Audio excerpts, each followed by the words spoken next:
வணக்கம். தந்தையின் பாட்காஸ்ட் செய்திகளை வாசிப்பது அஞ்சலி. முதலில் தலைப்புச் செய்திகளை பார்க்கலாம். உலக நாடுகளுக்கு இந்தியா முன்னோடியாக திகழ்கிறது. கல்லூரி விழாவில் ஆளுநர் RN ரவி பேச்சு. சென்னை அமைந்தகரையில் இன்று நடைபெறுகிறது திமுக பொதுக்குழு கூட்டம். திமுக தலைவராக மீண்டும் போட்டியின்றி தேர்வாகிறார் முதல்வர் ஸ்டாலின். சனாதன சக்தியிடமிருந்து இந்துக்களை காப்பாற்ற வேண்டும். விடுதலை சிறுத்தைகள் தலைவர் திருமாவளவன் பேச்சு. கொடநாடு வழக்கில் ஒன்றும் கிடைக்காததாலேயே CBCID விசாரணைக்கு மாற்றப்பட்டுள்ளது. எதிர்க்கட்சித் தலைவர் எடப்பாடி பழனிசாமி குற்றச்சாட்டு. ஜனநாயக நாட்டில் எந்தவொரு கட்சியிலும் கீழ்த்தரமான பொதுக்குழு நடைபெறவில்லை. EPS தலைமையிலான அதிமுக பொதுக்குழுவை குறிப்பிட்டு OPS கடும் விமர்சனம். சிவசேனா கட்சியின் வில்லம்பு சின்னத்தை முடக்கியது தேர்தல் ஆணையம். முன்னாள் முதல்வர் உத்தவ் தாக்கரே, முதல்வர் ஏக்நாத் ஷிண்டே அணியினர் உரிமை கோரியதால் நடவடிக்கை. ஆசிய மகளிர் கோப்பை T20 கிரிக்கெட் போட்டியின் லீக் ஆட்டத்தில் இந்திய அணி வெற்றி. வங்கதேசத்தை வீழ்த்தி இந்திய அணி அரையிறுதிக்கு தகுதி. இந்தியா தென்னாப்பிரிக்கா இரண்டாவது ஒருநாள் போட்டி இன்று மதியம் ராஞ்சியில் தொடக்கம். போட்டியில் வெல்லும் முனைப்பில் இந்தியா தீவிரம். இனி விரிவான செய்திகள். அனைத்து துறைகளிலும் உலக நாடுகளுக்கு முன்னோடியாக விளங்கும் இந்தியாவை குறைத்து மதிப்பிட வேண்டாம் என்று தமிழக ஆளுநர் RN ரவி கேட்டுக் கொண்டுள்ளார். பொறியியல் கல்லூரி பட்டமளிப்பு விழா ஒன்றில் பேசிய அவர், புதிய இந்தியாவை ஒப்படைக்க இளைஞர்களின் ஒத்துழைப்பு மிகவும் முக்கியம் என்று வலியுறுத்தினார். சென்னை அமைந்தகரையில் இன்று நடைபெறவுள்ள திமுக பொதுக்குழு கூட்டத்தில் திமுக தலைவராக முதலமைச்சர் MK ஸ்டாலின் இரண்டாவது முறையாக பதவியேற்க உள்ளார். மாவட்ட செயலாளர்கள், செயற்குழு, பொதுக்குழு உறுப்பினர்கள், சிறப்பு அழைப்பாளர்கள் உள்ளிட்ட 5000 பேர் இந்த பொதுக்குழு கூட்டத்தில் பங்கேற்க உள்ளதால் பிரம்மாண்ட பந்தல் அமைக்கப்பட்டு அனைவருக்கும் இருக்கைகள் போடப்பட்டுள்ளன. சென்னையில் எப்படிப்பட்ட மழையையும் சமாளிக்கும் வகையில் மழைநீர் வடிகால் பணிகள் நடைபெற்று வருவதாக முதலமைச்சர் MK ஸ்டாலின் கூறியுள்ளார். சென்னையில் நடைபெற்று வரும் மழைநீர் வடிகால் பணிகளை நேரில் ஆய்வு செய்த பின் செய்தியாளர்களை சந்தித்த அவர் இதனை தெரிவித்தார். குறைந்தபட்சம் இன்னும் 15 நாட்களில் வடிகால் பணிகள் முடிவு பெறும் எனவும் முதல்வர் கூறினார். மழை தொடர்ந்து அப்பப்போ வந்துட்டு இருக்கிறதுனால வேலைகள் தடப்பட்டிருக்கு. நிச்சயமாக குறைந்தபட்சம் ஒரு 15 நாள், அதிகபட்சம் இன்னும் 1 மாத காலத்திற்குள்ள எல்லா பணிகளும் முடிவடைஞ்சிருங்கிற திருப்தி ஏற்பட்டிருக்கு. அதனால இப்படிப்பட்ட மழை வந்தாலும் அதை சமாளிக்கக்கூடிய அளவுக்கு பணிகள் நடந்திருக்கு. சராசரி மழையையே தாங்காமல் தவிக்கும் தமிழ்நாடு கனமழையை தாங்குமா என மக்கள் நீதி மய்யம் தலைவர் கமல்ஹாசன் கேள்வி எழுப்பியுள்ளார். இதுகுறித்து அறிக்கை வெளியிட்ட கமல்ஹாசன், வெள்ளம் சூழ்ந்த பிறகு உணவும் நிவாரணப் பொருட்களும் தருவது தீர்வாகாது எனவும் குறிப்பிட்டுள்ளார். கொடநாடு வழக்கில் ஒன்றும் கிடைக்காததால் CBCID விசாரணைக்கு மாற்றப்பட்டுள்ளது என்று எதிர்க்கட்சித் தலைவர் எடப்பாடி பழனிசாமி தெரிவித்துள்ளார். சேலத்தில் செய்தியாளர்களை சந்தித்த அவர், காலம் கடத்துவதற்காக இதனை திமுக அரசு செய்துள்ளதாக அவர் கூறினார். ஒன்றும் இல்லை, எப்படியோ காலம் கடத்த வேணும், இதை நீடிச்சுக்கிட்டே போகணும், பத்திரிகை ஊடகமும் இதை வெளியில் காட்டிக்கிட்டே இருக்கணும். இதுதான் அவருடைய நிலைமை. கொடநாடு கொலை வழக்கில் உங்களுக்கு ஒரு தலைவலி இருக்குது அப்படின்னு சொல்லி திமுக சேர்ந்த RS பாரதி கூறினார். என்ன இருக்குது சொல்லுங்கள்? கண்டுபிடிச்சது நாங்கள், அதிமுக ஆட்சியில் கண்டுபிடிச்சது அதிமுக அரசாங்கம், வழக்கு போட்டது அதிமுக, சிறையில் அடைத்தது குற்றவாளியில் அதிமுக. அதை யார் ஜாமீன் எடுத்தது? ஜாமீன்தாரராக இருக்கிறவருக்கும் அந்த குற்றவாளிக்கு என்ன சம்மதம்? அவர் எப்படி போய் அண்டை மாநிலத்திற்கு ஜாமீன் கொடுத்தார்? இந்த கொலை வழக்கில் குற்றம் சாட்டப்பட்ட அனைவருமே கொடும் குற்றவாளிகள். பல குற்ற வழக்குகள் கேரளா மாநிலத்தில் பதிவு செய்யப்பட்டுகின்றன, வழக்கு நடைபெற்றுக் கொண்டிருக்கின்றது. ஜனநாயக நாட்டில் எந்தவொரு கட்சியிலும் இதுபோன்ற கீழ்த்தரமான பொதுக்குழு நடக்கவில்லை என்று முன்னாள் முதலமைச்சர் O.பன்னீர்செல்வம் தெரிவித்திருக்கிறார். மாற்றுக் கட்சியிலிருந்து 1000க்கும் மேற்பட்டோர் OPS அணியில் இணையும் விழா சென்னை எழும்பூரில் நடைபெற்றது. அதில் பங்கேற்று பேசிய அவர் இதனை தெரிவித்தார். எதற்காக பல்வேறு கழக சட்ட விதிகளை புரட்சித் தலைவர் ஏற்படுத்தி தந்த சட்ட விதிகளை மாற்றி பொதுக்குழு என்ற பெயரில் அவர்கள் நடத்திய பொதுக்குழு எல்லாம் நீங்கள் எல்லாம் தொலைக்காட்சியில் நேரடியாக பார்த்தீர்கள். 23ஆம் தேதி நடந்த பொதுக்குழு என்ன நடந்தது? அதற்கு பின்னாலே 11ஆம் தேதி நடந்த பொதுக்குழுவில் என்ன நடந்தது என்பதெல்லாம் நீங்கள் பார்த்தீர்கள். ஒரு ஜனநாயக நாட்டில் ஒரு கட்சி இவ்வளவு கீழ்த்தரமான பொதுக்குழு இதுவரைக்கும் நடந்ததில்லை என்ற வரலாற்றை அவர்கள் நடத்தி காட்டினார்கள். ஆக்கப்பூர்வமான விமர்சனங்களையும் கருத்துக்களையும் அரசு ஏற்றுக்கொள்ள தயாராக இருப்பதாக செய்தி மற்றும் விளம்பரத்துறை அமைச்சர் சாமிநாதன் தெரிவித்துள்ளார். சென்னை கிண்டியில் உள்ள காந்தி மண்டப வளாகத்தில் நடைபெற்று வரும் 4.50 கோடி மதிப்பீட்டிலான புனரமைப்பு பணிகளை அவர் நேரில் ஆய்வு மேற்கொண்டார். பின்னர் செய்தியாளர்களிடம் பேசிய அமைச்சர் சாமிநாதன், காலை சிற்றுண்டி திட்டம் நல்ல திட்டம் என்றார். சனாதன சக்திகளிடமிருந்து இந்துக்களை காப்பாற்ற வேண்டுமென விடுதலை சிறுத்தைகள் கட்சித் தலைவர் திருமாவளவன் கூறினார். கோவையில் நடைபெற்ற விடுதலை சிறுத்தைகள் கட்சியின் மணிவிழா பொதுக்கூட்டத்தில் பேசிய அவர் இதனை தெரிவித்தார். சனாதன சக்திகளை தனிமைப்படுத்துவதன் மூலம்தான் இந்து மக்களையே காப்பாற்ற முடியும். நாம் யாருக்காக குரல் கொடுக்கிறோம் என்றால் முஸ்லிம்களுக்கும் கிறிஸ்தவர்களுக்கும் என்று எண்ணிக்கொண்டிருக்கிறார்கள். உண்மையிலே அப்பாவி இந்துக்களுக்காகத்தான் நாம் கத்துகிறோம், பேசுகிறோம், குரல் கொடுக்கிறோம். இதை உணரக்கூடிய அளவுக்கு கூட அவனுக்கு தெளிவில்லை. சாதியால் மயங்கி கிடக்கிறான் அல்லது மதத்தால் மயங்கி கிடக்கிறான். எவன் எதிரி எவன் நண்பன் என்று உணரத் தெரியாதவனாக இருக்கிறான்.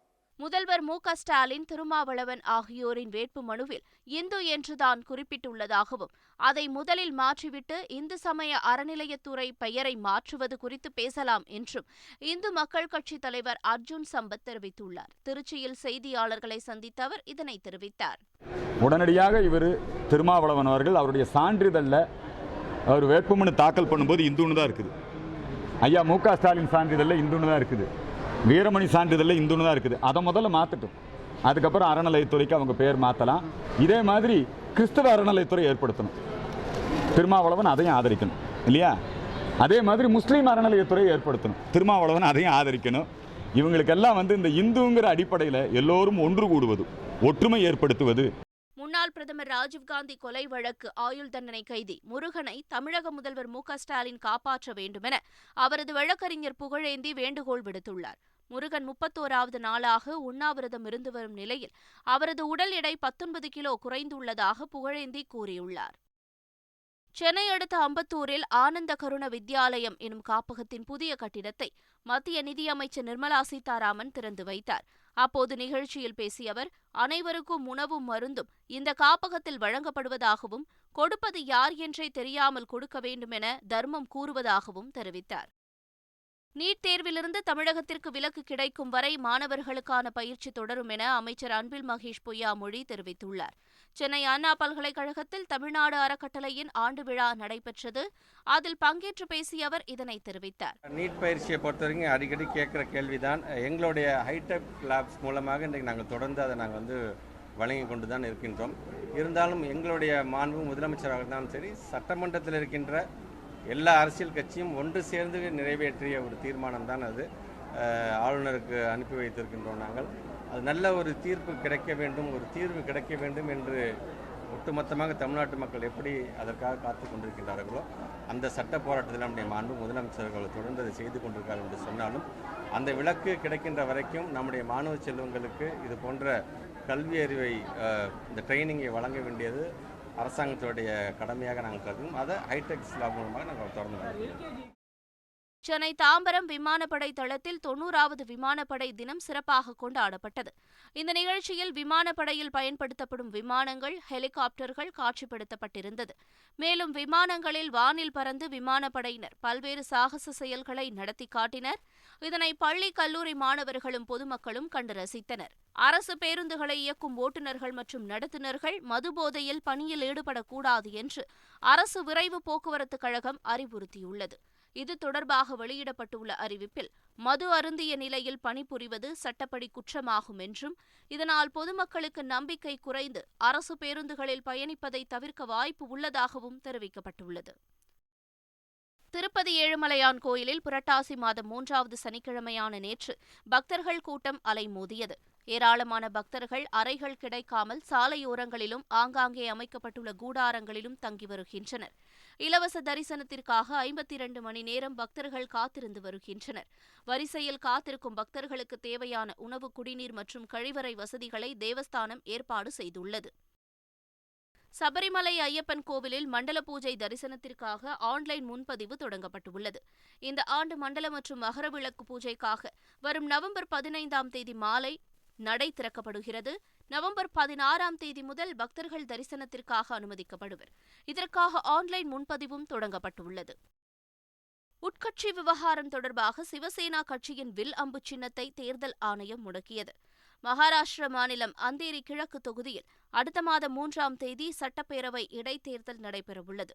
இந்த நிலையில் ஏக்நாத் ஷிண்டே தலைமையிலான அணியும் உத்தவ் தாக்கரே அணியும் வில்லம்பு சின்னத்தை தங்களுக்கு ஒதுக்க வேண்டும் என முறையிட்ட நிலையில் சின்னத்தை தேர்தல் ஆணையம் முடக்கியது. விமானப்படையில் 2023 முதல் அக்னிபாதை திட்டத்தின் கீழ் பெண்களை சேர்க்கும் திட்டம் நடைமுறைப்படுத்தப்படும் என்று விமானப்படை தளபதி விவேக் ராம் சௌத்ரி தெரிவித்தார். சண்டிகர் விமானப்படை தளத்தில் நடைபெற்ற விமானப்படை தின கொண்டாட்டத்தில் பங்கேற்று பேசிய அவர், வருகின்ற டிசம்பர் முதல் 3000 அக்னிவாயு வீரர்கள் விமானப்படையில் அறிமுகப்படுத்தப்பட இருக்கிறார்கள் என்று கூறினார். இந்து மதத்தை பற்றி பேசுபவர்களை தண்டிக்க தனி சட்டம் கொண்டு வர வேண்டும் என ஸ்ரீவில்லிபுத்தூர் சடகோப ராமானுஜ ஜீயர் தெரிவித்துள்ளார்.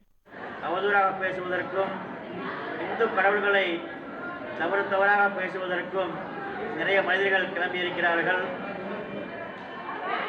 அவர்கள் எல்லாம் கண்டிப்பாக தண்டிக்கப்பட வேண்டும். அதேபோல் ராசாவை போன்ற மனிதர்களை தமிழக முதலமைச்சர் அவருடன் வைத்துக் கொண்டால் அவருக்கும் அவப்பெயர் உண்டாகும். நாங்கள் என்ன கோரிக்கை விடுக்கிறோம் என்றால், தமிழ்நாட்டில் இல்லை, இந்த உலகத்தில் இருக்கக்கூடிய அனைத்து இந்து மக்களும் ஒன்று சேர வேண்டும். அதேபோல் இந்து மக்களையோ இந்து தெய்வங்களையோ தவறாக பேசினால் இந்திய அரசாங்கம் கடுமையாக தண்டிக்க ஒரு சட்டம் கொண்டு வர வேண்டும் என்று நாங்கள் கேட்டுக்கொள்கிறோம். இலங்கை தமிழர்கள் விவகாரத்தில் பேச்சுவார்த்தை மூலம் தான் தீர்வு காண முடியும் என பாஜக மாநில தலைவர் அண்ணாமலை கூறினார். மாற்றத்தை நோக்கி என்ற தலைப்பில் அமெரிக்காவிலிருந்து ட்விட்டர் பக்கத்தில் உரையாற்றிய அவர், பொன்னியின் செல்வன் படம் மூலம் ராஜராஜ சோழன் யார் என மக்களுக்கு தெரிய வரும் என்றார். இந்து வாழ்வியல் முறையை கோட்பாட்டுக்குள் அடக்க முடியாது எனவும், தேவாரம் திருவாசகத்தில் இந்து என்ற வார்த்தை இருப்பதாகவும் குறிப்பிட்டார். ராஜராஜ சோழன் சைவமா வைணமா என்பதை விட அவர் தமிழன் என்பதே இப்போது முக்கியம் என்று திரைப்பட நடிகர் சரத்குமார் தெரிவித்துள்ளார். சென்னையில் செய்தியாளர்களை சந்தித்த அவர், பொன்னியின் செல்வன் 2ஆம் பாகத்திற்காக ரசிகர்கள் ஆவலுடன் காத்து கொண்டிருப்பதாக தெரிவித்தார். இதுல என்ன பொறுத்தவரைக்கும் ராஜராஜ சோழன் தமிழன், ஒரு தமிழ் மாமன்னரை பாராட்டுவதுதான் முக்கியம். அவர் என்ன மதம் என்ன ஜாதி என்று பேசிட்டு இருக்கிறது என்ன யூஸ், பயன் கிடையாதுன்னு சொல்றாங்க. ஆசிய மகளிர் கோப்பை T20 கிரிக்கெட் போட்டியின் அரையிறுதி சுற்றுக்கு இந்திய அணி தகுதி பெற்றுள்ளது. ஆசிய மகளிர் கோப்பை லீக் போட்டியில் முதலில் விளையாடிய இந்திய அணி 20 ஓவரில் 5 விக்கெட்டுகள் இழப்பிற்கு 159 ரன்களை சேர்த்தது. இதனையடுத்து விளையாடிய வங்கதேச மகளிர் அணி 20 ஓவர் முடிவில் 7 விக்கெட்டுகளுக்கு வெறும் 100 ரன்கள் மட்டுமே எடுத்தது. இதன் மூலம் 59 ரன்கள் வித்தியாசத்தில் வெற்றி பெற்ற இந்திய மகளிர் அணி ஆசிய கோப்பை அரையிறுதி சுற்றுக்கு முன்னேறியுள்ளது. இந்தியா தென்னாப்பிரிக்கா அணிகளுக்கு இடையிலான 2வது ஒருநாள் போட்டி ராஞ்சியில் இன்று பிற்பகல் 1:30 மணிக்கு தொடங்குகிறது. முதல் போட்டியில் இந்திய அணி தோல்வியடைந்ததால் தொடரை தக்கவைக்க இந்த போட்டியில் வெற்றி பெற்றாக வேண்டிய கட்டாயத்தில் உள்ளது. அதே சமயம் இந்த போட்டியிலும் வென்று தொடரை கைப்பற்ற தென்னாப்பிரிக்கா முயற்சிக்கக்கூடும். இரு அணிகளும் வெற்றிக்கு கடுமையாக போராடும் என்பதால் 2வது ஒருநாள் போட்டி விறுவிறுப்பாக இருக்கும் என்று எதிர்பார்க்கப்படுகிறது. சென்னை மற்றும் அதன் சுற்றுவட்டார பகுதிகளில் விட்டுவிட்டு கனமழை பெய்ததால் பல இடங்களில் போக்குவரத்து பாதிக்கப்பட்டது. தாழ்வான பகுதிகளில் தண்ணீர் தேங்கியதால் வாகன ஓட்டிகள் அவதிக்குள்ளாயினர். அதேபோல காஞ்சிபுரம், செங்கல்பட்டு, திருவள்ளூர் உள்ளிட்ட பகுதிகளிலும் பரவலாக மழை பெய்தது. இந்த நிலையில் வளிமண்டல மேலடுக்கு சுழற்சி காரணமாக 12ஆம் தேதி வரை தமிழகத்தின் அநேக இடங்களில் மழை பெய்ய வாய்ப்புள்ளதாக சென்னை வானிலை ஆய்வு மையம் தெரிவித்துள்ளது. மீண்டும் தலைப்புச் செய்திகள். உலக நாடுகளுக்கு இந்தியா முன்னோடியாக திகழ்கிறது. கல்லூரி விழாவில் ஆளுநர் RN ரவி பேச்சு. சென்னை அமைந்த கரையில் இன்று நடைபெறுகிறது திமுக பொதுக்குழு கூட்டம். திமுக தலைவராக மீண்டும் போட்டியின்றி தேர்வாகிறார் முதல்வர் ஸ்டாலின். சனாதன சக்தியிடமிருந்து இந்துக்களை காப்பாற்ற வேண்டும். விடுதலை சிறுத்தைகள் தலைவர் திருமாவளவன் பேச்சு. கொடநாடு வழக்கில் ஒன்றும் கிடைக்காததாலேயே CBCID விசாரணைக்கு மாற்றப்பட்டுள்ளது. எதிர்க்கட்சித் தலைவர் எடப்பாடி பழனிசாமி குற்றச்சாட்டு.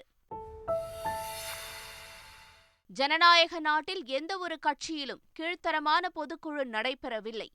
இபிஎஸ் தலைமையிலான அதிமுக பொதுக்குழுவை குறிப்பிட்டு ஓபிஎஸ் கடும் விமர்சனம். சிவசேனா கட்சியின் வில்லம்பு சின்னத்தை முடக்கியது தேர்தல் ஆணையம். முன்னாள் முதல்வர் உத்தவ் தாக்கரே, முதல்வர் ஏக்நாத் ஷிண்டே அணியினர் உரிமை கோரியதால் நடவடிக்கை. ஆசிய மகளிர் கோப்பை T20 கிரிக்கெட் போட்டியின் லீக் ஆட்டத்தில் இந்திய அணி வெற்றி. வங்கதேசத்தை வீழ்த்தி இந்திய அணி அரையிறுதிக்கு தகுதி. இந்தியா தென்னாப்பிரிக்கா 2வது ஒருநாள் போட்டி இன்று மதியம் ராஞ்சியில் தொடக்கம். போட்டியில் வெல்லும் முனைப்பில் இந்தியா தீவிரம். இத்துடன் பாட்காஸ்ட் செய்திகள் நிறைவு பெறுகின்றன. வணக்கம்.